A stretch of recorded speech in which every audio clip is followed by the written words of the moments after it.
बीडचे शिवसेनेचे जिल्हा प्रमुख अनिल जगताप यांनी आज मसाजोग येथे येऊन संतोष देशमुख यांचे बंधू धनंजय देशमुख यांची भेट घेतली, त्यांच्यासोबत चर्चा केली आणि आता आपल्यासोबत अनिल जगताप आहेत। काय सांगाल सर, आपण आज जे आहे ते धनंजय देशमुख यांची भेट घेतली, चर्चा केली, नेमकी काय चर्चा झाली? आमची चर्चा म्हणजे चर्चा करण्यासाठी मी या ठिकाणी देशमुख कुटुंबाकडे आलो नव्हतो। हे प्रकरण झाल्यापासून शिवसेनेच्या वतीने एकनाथजी शिंदे साहेबांचे जे शिवसेनेचे नेते प्रमुख आहेत त्यांच्या माध्यमातून उदय सामंत साहेब असतील, आमचे संजय सिरसट साहेब असतील, शिवतारे बापू असतील, पण शिवसेनेच्या वतीनं वारंवार देशमुख कुटुंबाची इथं भेट घेत आहेत। त्यांना काही कमतरता आहे का, आज त्यांना सांत्वन करण्यासाठी आणि शिवसेनेच्या वतीनं आम्ही या ठिकाणी वारंवार या ठिकाणी माझी जवळजवळ 5वी-6वी वेळ आहे या ठिकाणी यायची। कारण पक्षाने आणि शिंदे साहेबांनी आम्हाला सांगितलं आहे की देशमुख कुटुंबाला कुठं अडचण आली नाही पाहिजे आणि देशमुख कुटुंबाबरोबर पूर्ण शिवसेना आपली आहे, म्हणून आम्ही वारंवार या ठिकाणी येतोय। इथं काही अडचणी आहेत का ते बघतोय, ते विचारतोय, ते साहेबांपर्यंत पोहोचवतोय। अशा अनेक अडचणी या ठिकाणी त्यांना जे येत आहेत तर त्यावर आपण काहीतरी एक शिवसेनेच्या वतीनं आमच्या पक्षाच्या वतीनं आम्ही प्रयत्न त्या ठिकाणी करतोय। आणि देशमुख कुटुंबाचा आणि हे संबंध ह्या प्रकरण झाले असा आमचा या ठिकाणी नाही, ह्या गावचा संबंध अनेक वर्षापासून आहे। मी 2006 पासून जिल्हा प्रमुख आहे। ह्या देशमुख कुटुंबामध्ये धनंजय देशमुख असतील किंवा आता त्यांची या ठिकाणी हत्या झाली आणि हे प्रकार झाला, हे सरपंचाचं आमचं नातं पहिल्यापासून या ठिकाणी आहे आणि हे का नवीन आमच्यासाठी नाही आहे। पण हा प्रकार जो घडला आहे ह्यामध्ये देशमुख कुटुंबावर जो प्रसंग आला आहे त्यासाठी आमचं कर्तव्य म्हणून आम्ही या ठिकाणी येत असतो, विचारपूस करत असतो आणि या ठिकाणून जातो। आज काही उपमुख्यमंत्री एकनाथ शिंदे यांचा निरोप घेऊन आले होते का आपण? नाही, शिंदे साहेबांनी तर वारंवार 8-10 दिवसातून आम्ही कुणी ना कुणी या ठिकाणी येतोय।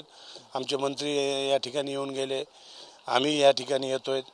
आपल्याला कुटुंबाला काही ज्या ठिकाणी गरज असेल त्या ठिकाणी आपल्या वतीनं आपण उभं राहावं म्हणून येणाऱ्या काळामध्ये ज्या ज्या अडचणी त्यांच्या आहेत ते सोडायचा प्रयत्न आम्ही या ठिकाणी करणार आहेत आणि ते आपल्याला वारंवार लक्षात येतील, दिसतील बी, आम्ही ज्या अडचणी त्यांच्या सोडवणार आहेत। आपण बघतो संतोष देशमुख यांच्या हाती झाल्यानंतर अनेक नेते, सामाजिक संघटना, सामाजिक कार्यकर्ते देशमुख कुटुंबियांच्या पाठीमागे होते। सुरेश धस सुद्धा त्यांच्या पाठीमागे आहेत। मात्र सुरेश धस व धनंजय मुंडे यांच्यात भेट झाली, नंतर त्याच्यावर टीकेची झोड उठली, याच्याकडे कसं बघता? नाही, हे बघा, सुरेश अण्णा धस असतील किंवा त्यांची भेट झाली, पण ज्या दिवशी देशमुख कुटुंबाचा विषय ज्या ठिकाणी येतो त्या ठिकाणी प्रामाणिकपणे प्रत्येकजण आला आहे आणि हे कृत्य कुठल्याही समाजाचा असेल, कुठल्याही पक्षाचा जरी नेता असेल ते कोणालाच मान्य नाही। सर्वजण देशमुख कुटुंबाच्या पाठीमागे आहेत आणि भेट झाली नाही झाली हा विषय हे राजकीय स्टंट म्हणून आता त्या ठिकाणी वापर त्या ठिकाणी व्हायला लागला आहे।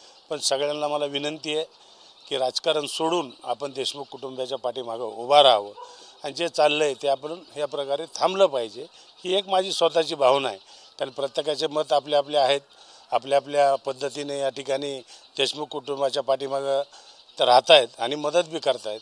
त्याप्रमाणे ती जो प्रकार झाला आहे ते आता तेच त्यांनी स्वतः उत्तर बी दिलं ना, मी भेटलो, जाऊन आलो, त्यांची तब्येतीची चौकशी केली, या सगळ्या गोष्टी त्या ठिकाणी त्यांनी स्वतः मान्य केलेल्या आहेत। त्यामुळे मी वेगळं काय सांगणार त्या दोघांच्या भेटी झाल्यानंतरच्या। बरं, आज आमदार सुरेश धस यांनी प्रेस घेतली आणि धनंजय मुंडे यांच्यावर पुन्हा गंभीर आरोप केले। नाही, हे बघा, त्यांच्यावर आरोप करणं नाही करणं ह्या विषयामध्ये आम्ही कधी गेलेलोच नाही। आमची प्रामाणिक शिवसेनेची भूमिका एकनाथ शिंदे साहेबांच्या माध्यमातून, आमच्या सर्व शिवसेनेच्या नेत्याच्या माध्यमातून, मंत्र्यांच्या माध्यमातून जे आम्ही अनेक या ठिकाणी येतो, आम्ही मदत केलेली तुम्हाला दिसणार नाही आणि आम्ही ज्यांना साथ जी देतोय देशमुख कुटुंबाला तेही तुम्हाला दिसत नाही। पण आम्हाला फक्त त्यामध्ये देशमुख कुटुंबावरचं जे संकट आहे हे आमच्या माध्यमातून जेवढं आम्हाला शक्य होईल तेवढं पेलायचा प्रयत्न आणि त्यांना समाधान द्यायचा प्रयत्न आम्ही त्या ठिकाणी करणार आहेत आणि देशमुख कुटुंबाची जी अपेक्षा आहेत त्या अपेक्षा पूर्ण करेपर्यंत आम्ही त्यांच्या पाठीशी खंबीरपणे उभा राहणार। धनंजय मुंडे मंत्री असल्यामुळे तपास यंत्रणेवर परिणाम होतोय असं बोललं जाते। शिवसेनेचे जिल्हा प्रमुख म्हणून तुम्हाला असं वाटतं की धनंजय मुंडेंनी राजीनामा दिला पाहिजे? हे बघा, धनंजय मुंडेंनी राजीनामा दिला पाहिजे का नाही दिला पाहिजे का तपासावर फरक पडला पाहिजे, पण मराठा समाज आणि हे कृत्याच्या पाठीमागं प्रत्येक समाज यांना कोणालाच मान्य नाही आणि एवढ्या समाजाचा आणि जनतेच्या जर विरोधात जर अशी काही घटना घडत असेल तर ही जनता आणि समाज कधीच माफ करणार नाही त्यांना। त्यामुळे कोणी राजीनामा दिला काय नाही दिला काय ह्याचा फरक पडत नाही। आम्हाला त्या ठिकाणी न्याय पाहिजे, जे देशमुख कुटुंबाला जे अपेक्षित आहे की त्यांना फाशीच झाली पाहिजे. मग त्याच कुटुंबाबरोबर आम्ही त्यांच्या निर्णयाबरोबर आम्ही ठाम आहेत. त्यामुळे ते निर्णय त्यासाठीच आम्ही जातो येतो. त्यांना जी मदत लागते त्या ठिकाणी, त्यांना ज्या ठिकाणी तुम्हाला सहकार्य लागतं, ज्या ठिकाणी खंबीरपणे आपण उभा राहावं असं एकनाथ शिंदे साहेबांनी सांगितल्यामुळे मी वारंवार या ठिकाणी येत असतो. निश्चित आपण बघतो हे होते शिवसेनेचे बीडचे जिल्हा प्रमुख अनिल जगताप, ज्यांनी धनंजय देशमुख यांची भेट घेतल्यानंतर आपल्याशी संवाद साधला. कॅमेरा पर्सन आप्पासाहेब मोरकरसह ज्ञानेश्वर लोंढे, TV9 मराठी, मस्साजोग, बीड.